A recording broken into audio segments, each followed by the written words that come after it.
What's going on, guys? Derek Blackman here. Gonna be talking about The Last of Us Part 2 because it came out this weekend and everybody's talking about it. Everybody has their own opinions, and I just want to give my honest, objective opinions about it. I should probably get out of the way that if you're looking for somebody with a hate boner, that's not this video, because I don't hate the franchise. Didn't hate the second game, but it did have a myriad of problems, a lot of wacky stuff, and I'm going to get into all of it, but I want to start off first by just at least talking about some positive things, because it wasn't complete garbage as some people would have you think. There are some nice things about it, like if you did play it, I think it's pretty obvious that the game looked pretty gorgeous. It looks really, really good. I was really impressed with a lot of just a lot of it, a lot of the different environments, and just kind of feeling like, wow, like this would, even though it's kind of like post-apocalyptic, there's still some like beauty, you know. So I appreciated that. And of course the graphics are fantastic nowadays. I mean, you can just look at something like the detail. Like, I'm just looking at Joel's arm and I'm just like, damn, that's insane. Like, an old person definitely thinks this shit is real. So that's pretty much it, other than some little nice moments sprinkled throughout the game, some nice little humor. But as far as it goes, like, there isn't that much else to say. I mean, the combat's pretty fun.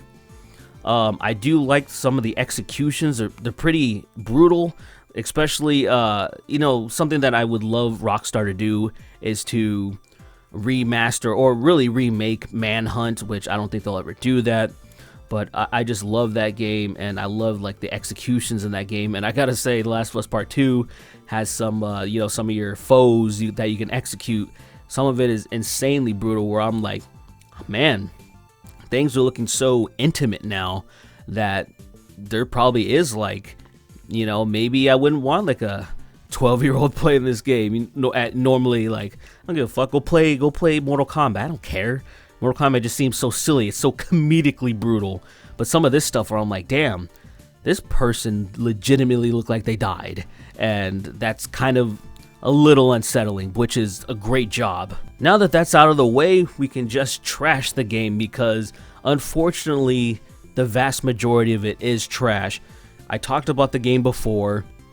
I made a video, released a clip from my podcast, talking about the leaks, and the leaks were pretty much true for the most part. Some of the leaks got some stuff wrong and didn't get the plot all the way down, but for the most part, most stuff was confirmed. And I gotta tell you, I'm actually kind of glad that I saw the leaks, because some of the things that I were looking forward to in The Last of Us Part 2 was like completely dashed away, and seeing the leaks was like kind of braced me for it. I already knew like what was happening, so it wasn't such a letdown, because let's be real, like, this is spoiler heavy. This is gonna be spoiler heavy. Like, the Joel getting killed was such a dumb move for so many reasons, and especially because it takes like an hour for anything of substance to happen in the game. It kind of just sets the tone that, like, yeah, Ellie and Dina are lezzing out, and then there's an old crusty bigot, you know, he probably voted for Trump or something, or the equivalent of whatever the hell Trump is in that post-apocalyptic world. I'm just saying the way that they were kind of setting the tone for there, and then it takes forever for anything to happen, and then this is like the first thing of noteworthy to happen in the game is Joel's death, you know, by the hands of Abby, which, you know, a lot of people have an issue with Abby, and my issue with Abby is totally different from a lot of other people's. There's a lot of people that are being really stupid. There was a lot of people saying that, oh, Abby's trans, and they were making fun of that or something. Like, I didn't care about that. I don't even think, I'm pretty sure Abby's just a girl that's just insanely swole. Name's Abby, didn't seem to, you know, switch genders or anything like that. Just seemed to become just like some buff tomboy or something like that. I think a lot of people more have problems with the fact that some developers are kind of going out of their way to make video game characters, especially the women, unappealing, like unattractive. It's kind of like they're kind of mixing things up, and which is not the best thing to do, especially when companies are trying to maximize their profits. You know, they know the formula is tell good stories, have beautiful looking people, just normal things, you know. Most people want that stuff. Even ugly people usually like looking at nice looking people when they're watching media or something like that. They don't usually want to be reminded that yeah, like, hey, you ugly piece of shit. Yeah, you can be in this role too. You know, it's just like, no, I just want to escape and watch something nice. So I think it comes down to that more. And of course, there's always going to be that small pocket of just imbeciles that are going to have a huge problem with any type of changes, or like, oh, all this progressivism and blah, blah, blah. Like, I'm like, look, I don't think the look is really about progressivism and stuff. I think it's just kind of being stupid and artistic and being a hipster, kind of like Rian Johnson. Like, he is very progressive and stuff, but what he was kind of trying to do with The Last Jedi was put his own stupid hipster spin on it, and then sprinkle maybe his ideals in it a little bit, but that's not even what bothered me. He just made a bad movie, and it seems like people just were making bad decisions based off their own ideals, and it just ends up being stupid. Now, I digress on that. I want to talk about Joel some more, because Joel was definitely the face of The Last of Us 2. Obviously, Ellie just as important, but Joel is just the best character objectively in the game and in the original one. He just seems like such a likable guy. Very quick wit, very snarky, you know, when he needed to be. He's just really enjoyable. And since he got, you know, his head bashed in very early on in the game, it's like, well, that sucks. And then it seems like the game maybe remedies a little bit by, it's like, hey, here's some flashbacks. You can enjoy some Joel. And the thing that really screws with the game in that way is that the flashbacks are some of the best parts of the game. Like, there's a part where you are celebrating Ellie's birthday and you're surprising her with this museum, you know, and there's dinosaurs, statues, and all this stuff. And then there's the Apollo mission stuff, and it's like a really nice moment. And in the back of my head, I'm thinking, like, this is such a nice exchange. Why would you kill this guy? Especially because I don't know. I don't get it. And look, I know there's a lot of people that would defend this decision, and they would say things like, well, it's kind of like Game of Thrones, you know, like anything can happen. It's dark and gritty. And I think that's stupid, because George R.R. Martin's not an idiot. He knows that he has a myriad of characters, dozens of characters that he can flesh out throughout the years. So it's fine if he kills some of them off. You know, like Ned Stark, big player in the beginning, and then he's killed all of a sudden. You're like, what? Well, that's crazy. But guess how many other people are still left? A ton. So when you do that to a franchise that only has 2 characters that you really only care about, it's a really stupid move. It's a dumb move. It's not smart at all. And I feel like, say, somebody that knows how to write stories and really understands, like, how to write a good story wouldn't do something like that. So it was kind of just glaringly disappointing, and people trying to say that it's kind of like Game of Thrones is just, it's not a good analogy. It's not a good comparison. So if you've been following this game, if you've been following the leaks or anything, if you play the game, if you watch the cutscenes, you know that Abby is the one who killed Joel. She wanted revenge because Joel killed her father. And obviously this was something that was written later, because the original Doctor, he looks like a dark-skinned man. But, you know, this is how they retcon stuff. You know, this is how we do things. This is how we progress plots. But, you know, she's just so vengeful that she's willing to risk everything and just make dumb decisions. And I just kind of hate how everything gelled so quickly together. It just kind of insulted my intelligence a little bit, because the first time Abby goes down to the camp where Joel is on patrol and where everybody's staying, she just happens to run into him just coincidentally and is able to lure him to the mansion and then get the deed done. It just happened so quickly, with no grooming, grooming the situation, it just worked out too perfectly. You took an hour to set up all this stuff that I didn't care about, and then something like this just happens in an instant, and then we're off to the races.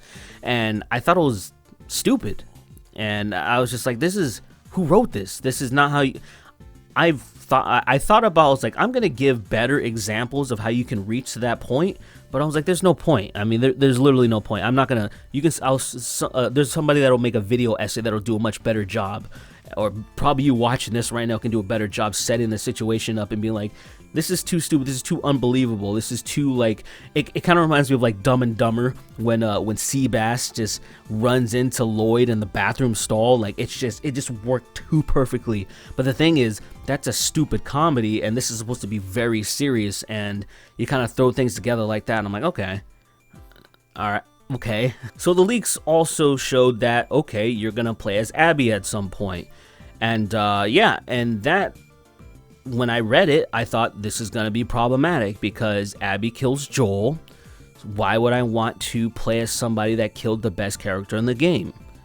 I can't imagine me liking this. Now, look, I knew that obviously as playing as Abby, the developers wanted you to, you know, kind of win. They wanted to win you over. They wanted you to play as her enough. They wanted you to, they were going to give her a lot of depth and a lot of background. They were going to show her side of the story, have you completely understand her, which I fully understand her and where she's coming from and her struggle and everything she went through. It still didn't change how I felt though. And the reason why it didn't change how I felt though, because really to me, the only redeeming quality of this franchise is Joel. So just kind of like, I can only imagine how somebody feels that it's like a genuine hardcore fan of The Last of Us, because I know that they really love the Joel and Ellie's relationship and the fact that he was brutalized and then meh, you know, just, and now I gotta play as this person, and then as the plot progresses, you have to beat the living shit out of Ellie, which is just such a slap in the face too. You know, like, it's one of those things that you read the spoilers and you're like, wow, I can't believe they're doing this. This is a very bold decision. And I also said that I understand that somebody that has absolutely zero investment in this franchise can probably enjoy this and probably think this is a nice spin on something. But as a sequel and as somebody that has been looking forward to this for years, because the first game came out in 2013, if I remember correctly. Now you waited all these years later, finally the next game's out, you've been waiting for this, and all of a sudden, like, damn, the only two characters that I give a fuck about get done so dirty. And can I just point out real quick before we move on, why is Abby so insanely swole? Like, why? Like, look, I can totally understand if Abby was, like, just ripped, like, just shredded, just became this crazy calisthenic, just bodybuilder type of person, I don't know. Just not like hulking with mass, because in the post-apocalyptic world, it just seems stupid. It just seems like, okay, to get to that size, for Abby to get to that size, and they show how Abby used to look, you know, before where it takes place in present day, and to put on the amount of muscle that she did, you definitely 100% need performance-enhancing drugs. And it's like, you're hoarding these drugs, probably human growth hormone, maybe some testosterone, maybe something else, but you're hoarding these things to get insanely swole when you know that people are rationing stuff. I don't think there's an abundance of stuff in the post-apocalyptic world. Just seemed like a really silly thing to do. I don't know. I just wanted to point that out. So I touched upon a little bit of the pacing. It was off in the beginning, and the editing's a little wishy-washy. It seems like the storyboarding was just kind of just switched around a bunch of times, because it became pretty frustrating at points, where there were points in the game where I was kind of actually interested in what was happening. Like, say, especially to the very point where it's like, all right, there's like kind of a standoff. What's going to happen? You know, you're Ellie, and then all of a sudden here comes Abby, and then she has Joel's brother, and then like the Asian dude, whatever his name is, he just got shot in the face. So it was like at a really heightened point, and then they're like, oh, by the way, we're going to spend like an hour or so with Abby now. And I'm like, I can't believe you just did this to me right now. Now, technically, you did need to know this stuff before the story progressed, but it just seemed like a really shitty time to put that into the game. And I was just like, this really, like, if I didn't want to make a video about this, I couldn't have finished this game. I'm just gonna be real, like, because like I said, I wasn't that invested in the franchise anyway, or into the first game. Really, it's kind of weird calling it a franchise, but this just made it like it made me I had to power through, because that was just something where it's like where you have one of the most tippy points, and it's like, all right, now we're gonna wind it way back, and for a long ass time, and I'm just like, this is not how you tell a story. Now let's focus on the plot, which is really, you know, I talked about like the leaks being mostly true, and there's just a few things that were just wrong and some stuff that was left out. But definitely the plot is like the most important part of this game, and it's unfortunately the worst part of the game. You know, it's basically a revenge plot, right? It's revengeance. And it kind of sucks, man, because, okay, so Joel gets killed because Abby wants revenge. And then you spend a lot of the time where it's like, all right, Joel's little brother wants revenge, so he goes off, and then Abby goes, and then Dina goes, and then it's all about basically getting revenge for Joel. It's for Joel. We gotta go find what was his name? Tommy? I don't even remember. It doesn't even matter. But yeah, so it's like more revenge. And then they get to a point where the revenge is almost met. And then, you know, at that point you're Abby and you beat the shit out of Ellie. And, you know, it gets stopped. It doesn't happen. And it's like, go separate ways. I don't want to see you again. And then, of course, it's time for more revenge. They they just continue the revenge, where Ellie goes after Abby, and she happens to be on Catalina Island or something like that. And Ellie actually has a chance for revenge. Could easily just get the revenge and really avenge Joel, because that's what it's all about. Like, she can't get the thoughts out of her head about like Joel being murdered and all that stuff. And then she has the opportunity. And here's the stupid thing. Abby doesn't want to fight at the very end. Abby has no interest. Basically, Abby's like, essentially, kill me. She doesn't say that, but she's like, I'm not going to fight you. Which is kind of like just almost saying, do what you need to do. And then one of the dumbest things in the game happens. So Abby has been traveling with this Avatar Aang-looking Asian dude. It's not, to me, I don't really care about it, so I'm not going to explain it, but the boy's there. Ellie threatens the Avatar boy to be like, fight me, bro. And all I can think of is, how is this revenge? You came to snuff her out, and now you want a fight. And then, of course, they fight. They fight. Ellie gets her fingers bitten off, is about to kill Abby finally, and then just stops because she gets flashes of Joel in her head and lets her go. And then, so at the end of the day, it was all for nothing. She actually went to go sought out Abby and left Dina behind. And keep in mind, Dina got pregnant with her former Asian boyfriend, and so they had a kid, and she literally just came back with nothing.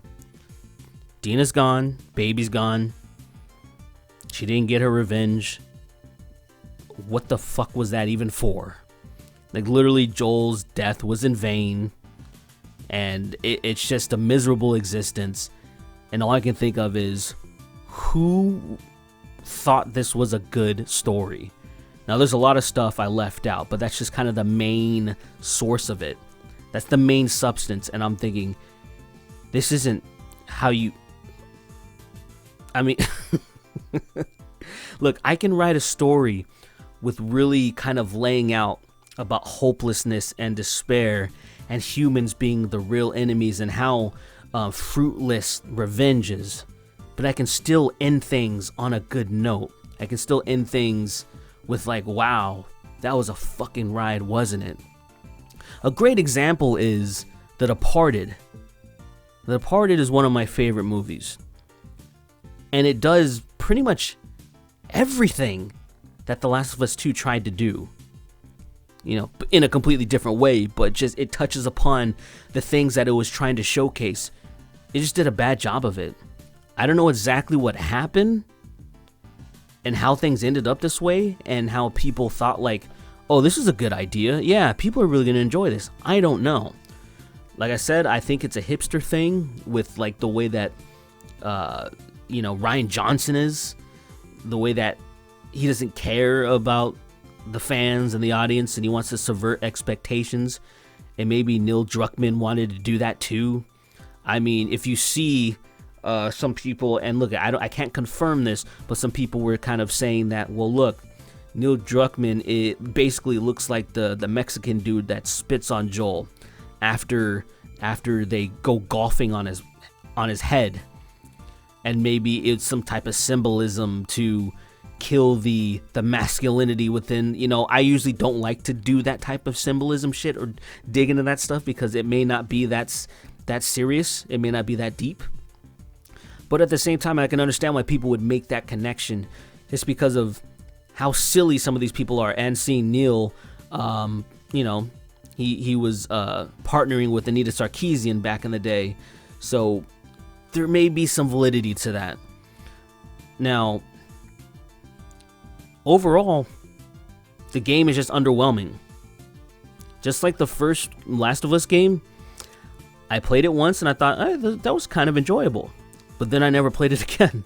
Like, I have the remastered one on PS4. Never played it. Because I was just like, there's so many games that do everything they do better.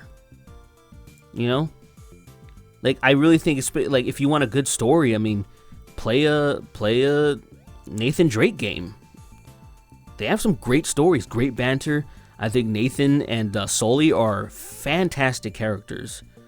Just beautifully written. I mean, if that's what you want, like if you want survival horror, there's a myriad of games you can play that are better than The Last of Us. Stealth games, you already know there's a myriad. So I'm just like, that's why I'm like, this one, I think it could have been really good. I really do think it could have been really good, but it just suffered from just being in the wrong hands. And that's unfortunate, you know? If anybody loved the game, good for you. I mean, look, man, sometimes I can shut my brain off and enjoy really stupid shit. For example, I really like the Fast and Furious franchise. When The Rock joined it, it's just mindless, dumb stuff that makes zero sense, terrible stories, and it's just all about family. That's just it. I like it. So I guess The Last of Us Part 2 can be the same thing.